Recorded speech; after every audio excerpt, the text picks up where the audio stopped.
వసుంధర జాతకం ఇంకా ప్రత్యేకంగా చూడాల్సిన అవసరం లేదు పంతులు గారు. అమ్మవారి ముందు ఉంచిన పసుపు కుంకాల కలశం తను అడుగు ముందుకు వేయగానే కింద పడిపోయిందంటే తను ఎంత అపవిత్రత మూటగట్టుకుందో శాస్త్ర సంపన్నులు, దైవానుగ్రహం కలిగిన వాళ్ళు మీరు కూడా చూడలేరా?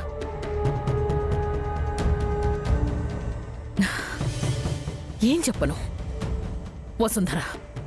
వసుంధర ఇంతకు ముందే వేరే వారికి సొంతమైపోయింది.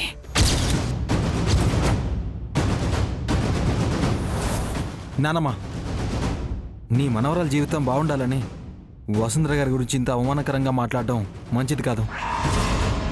వసుంధర గారి చేతిలో నుంచి పసుపు కుంకుమల కలశం కింద పడ్డ మరుక్షణమే అమ్మవారు ఆగ్రహించి మనలో ఎవరికైనా హాని తలపెట్టారా నానమ్మా? వసుంధర గారి మీద కోపంతో మీరు ఇలా చేయడం తప్పు నానమ్మా. అప్పు, ఏంటప్పు ఇది? ఏంటో మాట్లాడటం? అసలు ఈ సమస్యకి పరిష్కారం చెప్పండి అమ్మే పంతులు గారిని పిలిపించింది. మనం ఇలా మాట్లాడితే ఇన్నాళ్ళు ఆయన నమ్ముకొని బతుకుతున్న శాస్త్రాన్ని అవమానించినట్టు. పొరపాటున మా అక్క కళ్ళు తిరిగి పడిపోయింది మేడం. మా అక్క ఎప్పటికీ ఈ పెళ్లికి అర్హురాలు కాదని తనని ఇలా నిందించకండి. వయసులో అనుభవంలో చిన్నవాళ్ళైనా వాళ్ళకు తెలిసిందే చెప్పారత్తయ్య. ఈ ఒక్కసారి జాతకాలు చూడనివ్వండి. వాళ్ళ ఇద్దరి జాతకాల్లో అరిష్టం ఉందని తెలిస్తే ఇప్పటితో అంతా నేను మర్చిపోతాను. దయచేసి ఒక్కసారి కాదనకండి అత్తయ్య. అప్పు, వసుంధరకి అమ్మా నాన్నలు లేరు. ఒకవేళ ఉంటే వాళ్ళు కూడా వచ్చి వాళ్ళమ్మాయి జాతకం గొప్పదని చెప్పి దబాయించేవాళ్ళు కదా అప్పు. కాబట్టి వదిలే అప్పు. పంతులు గారు, వీళ్ళ అమాయకత్వాన్ని నేను మార్చలేకపోతున్నాను. మీరే తుది నిర్ణయం చెప్పండి. అలాగేనమ్మా.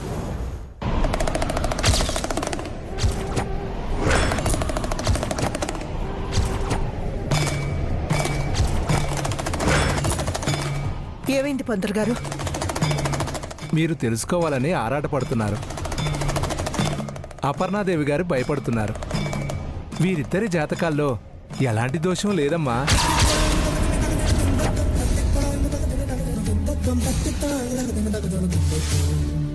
చెప్పాలంటే వాళ్ళ నక్షత్ర తిథి, గ్రహబలం అన్నీ కలిశాయి.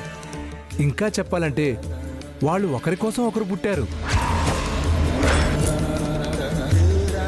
వాళ్ళను విడదీయాలని ఎంతమంది ప్రయత్నించినా అది జరగదు. నాకు తెలుసు పంతులు గారు, నాకు ముందే తెలుసు. పంతులు,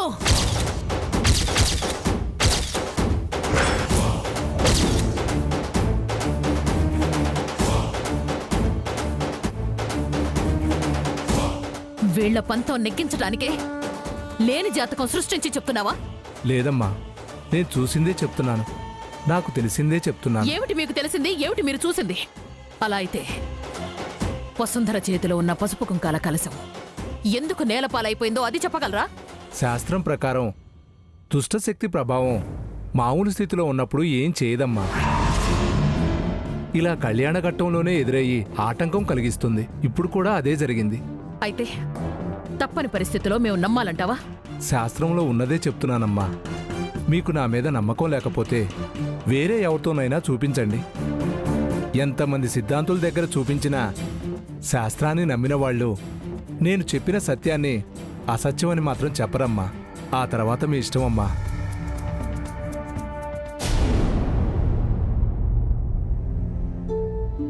అపర్ణాదేవి గారు, ఈ జాతకాలు ఎవరికి చూపించినా ఇద్దరు ఒకరి కోసం ఒకరు పుట్టారనే చెప్తారు.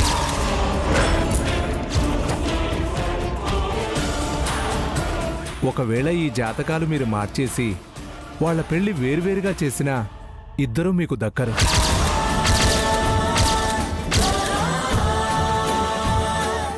చూసారా అత్తయ్య, వసుంధర వంశీల ప్రేమ ఎంత గొప్పదో. అది మీకు కూడా త్వరలోనే అర్థమవుతుంది. ఆనంద్, అలేఖ్య, నన్ను వసుంధర దగ్గర తీసుకువెళ్ళండి. ఈ విషయం వెంటనే తనతో చెప్పాలి. సుచిత్రమ్మ గారు, ఇంకో 2 గంటల్లో దుర్ముహూర్తం వచ్చేలోపు కళ్యాణ మండపానికి బయలుదేరండి. అలాగే పంతులు గారు. అంటే ఈ దుర్ముహూర్తంలోనే జాతకం చెప్పావా పంతులు? లేదమ్మా, సమయం చూసే చెప్పాను. దుర్ముహూర్తం మొదలైంది ఈ క్షణమే. వెళ్ళొస్తానమ్మా. మంచిది పంతులు గారు.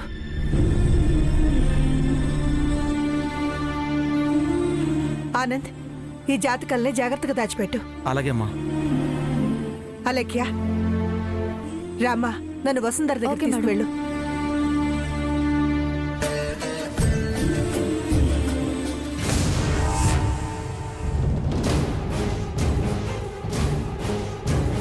అప్పు, నువ్వేం కంగారు పడుకో. అన్నీ నువ్వు అనుకున్నట్టుగానే జరిగితే అందులో ఏం సందేహం లేదు. ఇదంతా అమ్మ సంతోషం కోసమే. అవునమ్మా. అర్థమైంది. జాగ్రత్త. ఈ ముహూర్తానికే పెళ్లి జరగాలి. అలాగే.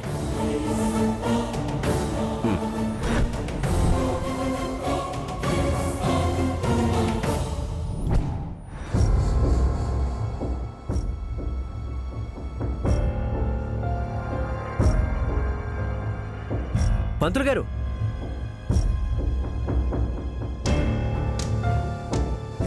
వంశీబాబు, చాలా థ్యాంక్స్. చాలా చాలా థ్యాంక్స్. నా నమ్మకాన్ని బతికించారు. అమ్మవారి మీద ప్రమాణం చేసి అసత్యం ఎప్పుడూ చెప్పనని నేను ఈ వృత్తిని చేపట్టాను వంశీబాబు. ఇదివరకే నేను మీ జాతకాలు చూసినా మరోసారి తేలిందేమిటంటే మీరు ఎక్కడున్నా మీ పెళ్లి మాత్రం జరుగుతుంది. నిజంగా నేను చెప్పాలి అంటే మీరు నా ఎదురుగా ఉన్నా మీ ఇద్దరు ఒకరి కోసం ఒకరు పుట్టారు వంశీబాబు.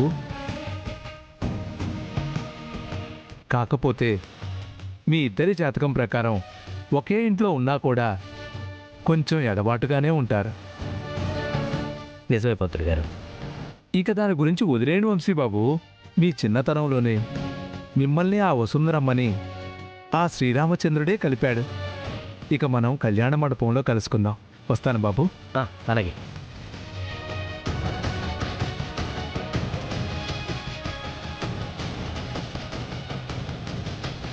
నా అంచనా కరెక్టే. ఆ శ్రీరామచంద్రుడే వాళ్ళిద్దరిని కలిపాడు. ఈ విషయం మీకు త్వరగా చెప్పాలి వస్తున్నారు గారు.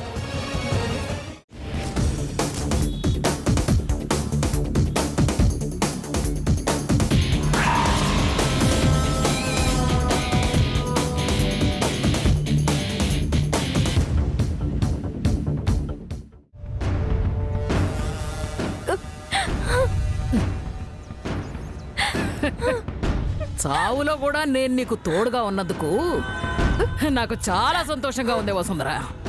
ఇదిగో, ఈరోజు నీ మెడలు వంచి నీకు తాళి కట్టిస్తాను.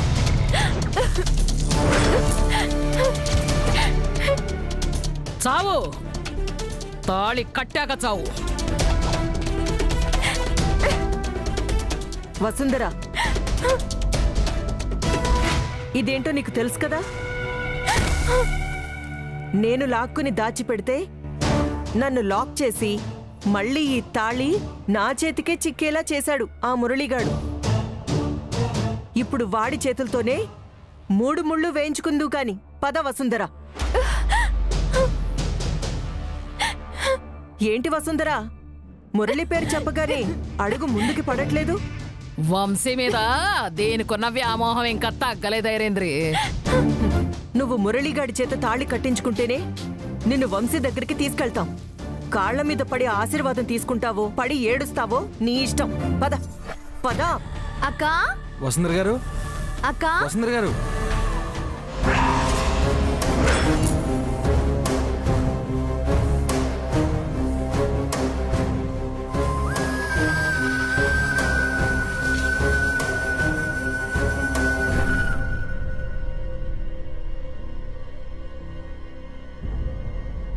ఏంటానంద బాబు ఎలా వచ్చారు?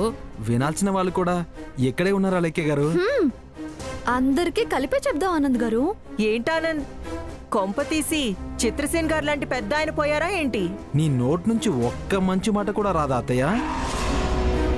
ఇంతకీ వచ్చి చెప్పాలనుకున్న విషయం చెప్పలేదా ఆనంద్ బాబు? మేం చెప్తాం గాని అయినా మీరు వసుంధర గారి గదికి ఎందుకు వచ్చారు? ఎలా జరిగిపోయిందే అని వసుంధర గంపెడు బాధలు ఉంటుంది కదా ఆనందబాబు, దాన్ని ఓదారుద్దామని ఎలా వచ్చావు. ఏం వసుంధర, అంతే కదా? ఇక అక్కని ఓదార్చాల్సిన అవసరం లేదు నానమ్మా. పంతులు గారు జాతకం చూసి అన్నయ్య వసుంధర గారి పెళ్లికి ఎలాంటి ఆటంకం రాదు, బ్రహ్మాండంగా జరుగుతుందని చెప్పారు కాంతం గారు.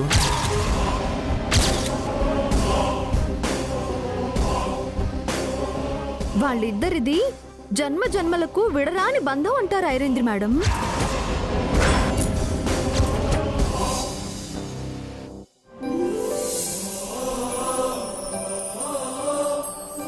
నీకు తెలుసా అక్క, సుచిత్ర మేడం ఈ మాట వినగానే ఎంత సంతోషపడ్డారో. ఇక నీ పెళ్లికి తిరిగే లేదక్కా.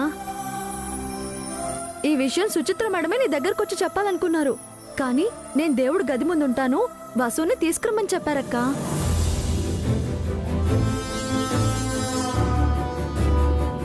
ఏంటి కాంతం గారు, ఇది మీరు ఊహించలేదు కదా? మీకు ఇంకో షాకింగ్ విషయం చెప్పనా? ఈ పెళ్లికి నానమ్మ కూడా ఒప్పుకుంది.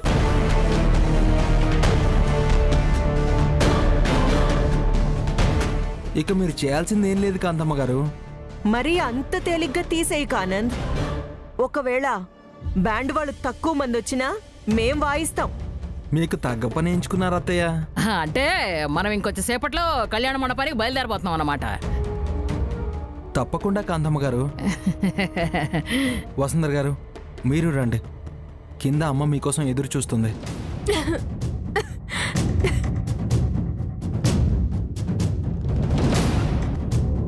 ఏమైంది వసుంధర గారు? ఏం కాలేదు ఆనంద్ గారు, నేను వస్తాను, మీరు కిందికెళ్ళండి. వసుంధర ఇప్పుడు వెళ్లాల్సిన చోటుకే వస్తుంది కదా, ఇప్పుడు మీకు దిగులెందుకు ఆనంద్ బాబు? మీరు బయలుదేరండి, మేము తీసుకొస్తాం. పదండి ఆనంద్ గారు, మా అక్క వీళ్ళకి బుద్ధి చెప్పి వస్తుంది. నువ్వు వెళ్ళమ్మా.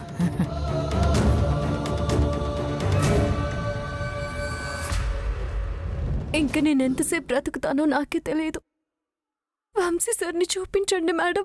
వాళ్ళ ఆ విషయం చెప్పగానే నీకు ధైర్యం వచ్చేసిందా? నువ్వు వంశీని చూడాలంటే మురళి చేత 3 ముళ్ళు వేయించుకోవాల్సింది. ఏయ్ పదవే ముందు, మురళి చెయ్యి పట్టుకుందు గాని పదవా, పదవే. చనిపోయే లోపు నేను వంశీ సార్ని చూడాలి, ఆయన్ని కాపాడాలి.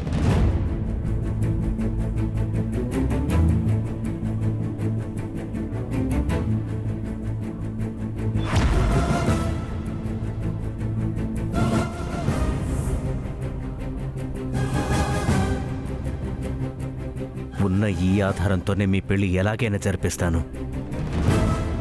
వంశీ సార్తోనే మీ పెళ్లి జరిపిస్తాను వసుంధర గారు. నేను వసుంధర గారికి మాటిచ్చాను, ఎలాగైనా ఈ ముహూర్తం దాటకూడదు. ఎలాగైనా ఈ ముహూర్తం తప్పిపోకూడదు.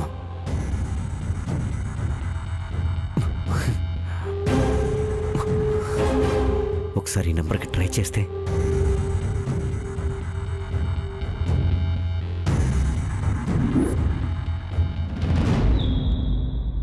మురళి గారు.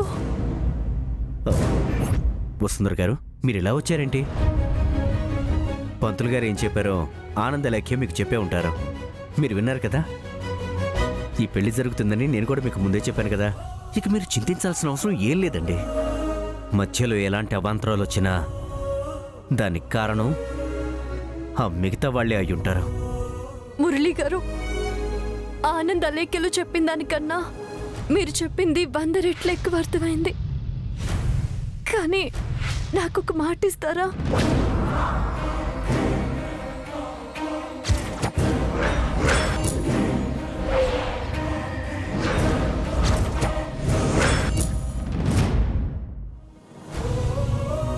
నేను మీకు ముందే మాటిచ్చేశాను వసుంధర గారు.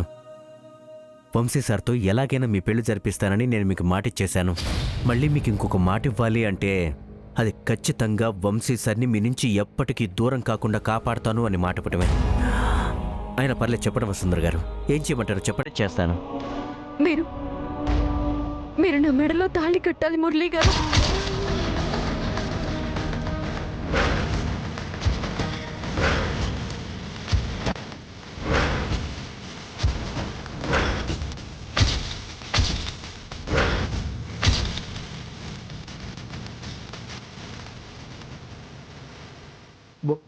వసుంధర గారు మీరేం మాట్లాడుతున్నారు? మీరు మాటిస్తారనే నమ్మకంతో వచ్చాను. అడిగాను. మీరు మీరు విన్నది నిజమే మురళి గారు. మీరు నా మెడలో తాళి కట్టాలి. అపర్ణదేవి గారు, ఐరేంద్రి, కాంతమ్మ వీళ్ళందరూ మమేకమై మిమ్మల్ని చుట్టుముట్టినా సరే మీకోసం ఎదురొచ్చే వంశీ సార్ని చూసి ఆయన చూసి నివ్వెరపోతారు వసుంధర గారు. భయంతో వణికిపోతారు. మీ విషయంలో దుస్సాహసం చేసిన వాళ్ళని వంశీ సార్ అస్సలు క్షమించరు. వసుంధర గారు, దయచేసి కొంచెం ధైర్యం తెచ్చుకోండి. వంశీ సార్ వస్తారు, మీ మెళ్ళలో తాళి కడతారు. వంశీ సార్ కళ్ళల్లోకి చూస్తూ సంతోషంగా ఉండాలని నాకు మాత్రమే ఎందుకు ఉండదు మురళి గారు? నా మెళ్ళలో మీరు తాళి కట్టినా 3 నిమిషాల కంటే ఎక్కువసేపు నేను ఉండను. వంశీ సార్ బ్రతకడం కోసమే ఇదంతా. దయచేసి కాదనకండి మురళి గారు. వసుంధర గారు, ఏది ఏమైనా ఈ విషయంలో ఇలాగే జరగాలని మీరు పట్టుపడితే మాత్రం నేను భరించలేనండి. వంశీ సార్ ఆచూకి ఎలాగైనా కనుక్కోవడం కోసమే నేను మళ్ళీ ఆ ఫోన్కి ట్రై చేస్తున్నాను. ఇప్పుడు కూడా ట్రై చేస్తాను. ఆగండి మురళి గారు, మీకు దండం పెడతాను. దయచేసి నా మెడలో తాళి కట్టడానికి ఒప్పుకోండి.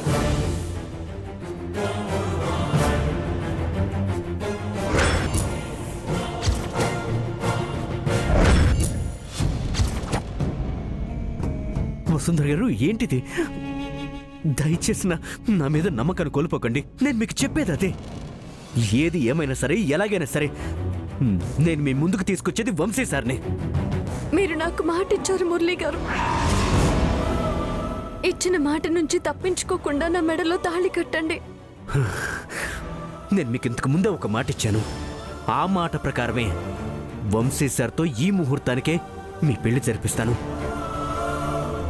అది కూడా మిమ్మల్ని ఇలా చేయమని పంపించిన వాళ్ళ సమక్షంలోనే జరిపిస్తాను. మీరు అపార్థం చేసుకుంటున్నారు. నేను ఇలా చేస్తోంది నా బాధ్యత నిలుపుకోవడానికి కాదు, వంశీ సార్ ప్రాణాలు కాపాడుకోవడానికి, ఆయన్ని బ్రతికించుకోవడానికి. దయచేసి కాదనకండి మురళి గారు. మీరు ఇలా చేసి మా ప్రేమను గెలిపించండి. మీరు మాత్రమే తెలిసినప్పుడు తెలియక నేను మిమ్మల్ని ప్రేమించానండి. కానీ మీ గురించి తెలిసాక, వంశీ సార్తో మీ ప్రేమ గురించి తెలిసాక నా ప్రేమని నా మనసులోని చంపేశాను. ఇప్పుడు ఇలా చేసి నన్ను నేను బలి చేసుకోలేను వసుంధర గారు. వంశీ సార్ని కలిసిన రోజే నా జీవితాన్ని కొత్తగా మొదలుపెట్టాను. వంశీ సార్ని మిమ్మల్ని కలిపే చివరి ఘట్టం వరకు నేను ప్రయత్నిస్తూనే ఉంటాను. నన్ను నమ్మండి వసుంధర గారు, నన్ను నమ్మండి.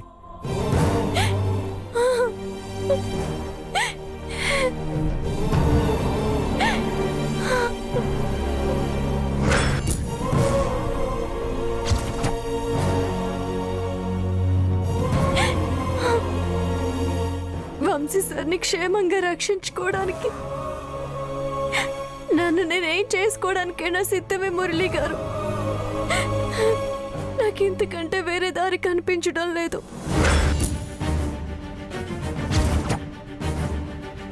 ఈ సహాయం కోసం నేను వేరే వాళ్ళ కాళ్ళను ఆశ్రయించాలి మురళి గారు. వంశీ సార్ని నేను కలవలేనా?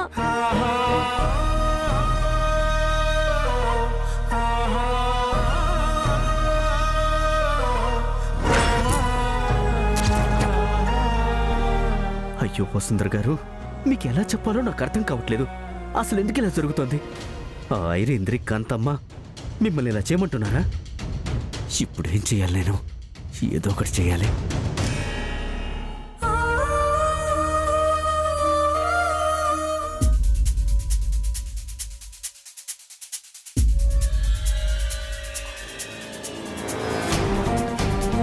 నా బేబీ ఇక్కడ లేదంటే ఖచ్చితంగా మురళిగాడి పక్కనే ఉంటుంది.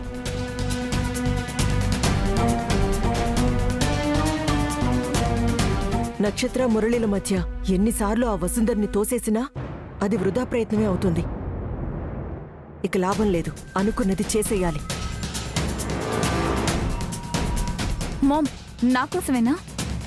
నీకోసమే నేను అతలాకుతలా అవుతున్నాను. నేనికపై నీకు అంత శ్రమ పెట్టదలుచుకోలేదు మామ్. అదే మామ్, కళ్ళు కప్పి మురళీ బావని అంటి పెట్టుకుని తప్పించుకుని తిరగను మామ్. ఎందుకంటే ఎవరి అభిప్రాయం తెలుసుకునే అవసరమే లేకుండా మా పెళ్లి జరగబోతుంది కదా. ఏంటి నువ్వు అంటుంది? అదే మామ్, ఎలాగో వంశీ బావ వసుంధరల పెళ్లి జరగబోతుంది. వాళ్ళ పెళ్లి ముత్యాల తలంబరాలతో జరిగాక ఇక మా పెళ్లికి అడ్డెవరు? నీకింకో విషయం తెలుసా? ఆల్రెడీ మా పెళ్లి ఏర్పాట్లు చేయడానికి అమ్మమ్మ కళ్యాణ మండపానికి వెళ్ళింది. ఇప్పుడే నేనే దగ్గరుండి పంపించొస్తున్నాను. ఇక నీ ఆలోచనని మమ్మల్ని ఆశీర్వదించడానికి మలుచుకో మామ్. ఓసిన పిచ్చి బేబీ, నేను కూడా మీ పెళ్లి జరిపించాలనే అనుకున్నాను. దానికి అవసరమైన తాళి కూడా నా దగ్గరే పెట్టుకున్నాను. అంటే నువ్వు ముందే ఊహించుకొని ఇలా జరగబోతుందని అపోహపడుతూ ఇలా మాటలతో సరిపెట్టుకుంటున్నావా మామ్? కళ్యాణ మండపంలో లోపలికి వచ్చే వాళ్ల మీద పన్నీరు చల్లే అమ్మాయిలు మొదలు లోపల కుర్చీలో ఆసీనులైన బంధుమిత్రులను దాటుకుని మంగళ వాయిద్యాలు వాయించే సన్నాయి మేళాలు కూడా వినిపించవు. నేను ఊహించిన దృశ్యమే నీకు చూపిస్తాను. అది కూడా లైవ్లోనే చూపిస్తాను బేబీ. అంత ఖచ్చితంగా చెప్తున్నా? కొంపతీసి కాంతమ్మ బామ్మ కుడి చేతిలో త్రిశూలం పట్టుకొని కాళికాదేవిలా నీకు అభయం ఇచ్చిందా ఏంటి? నీలాంటి వాళ్లకి నీడనివ్వడానికి కూడా, మొక్కలు కూడా మొలకెత్తని ఈ నేల మీద వంశీ వసుంధరని విడదీయడానికి అడుగడుగున దుర్ముహూర్తాలు పుట్టుకొస్తూనే ఉంటాయి బేబీ. అసలేం చేయబోతున్నావు మామ్?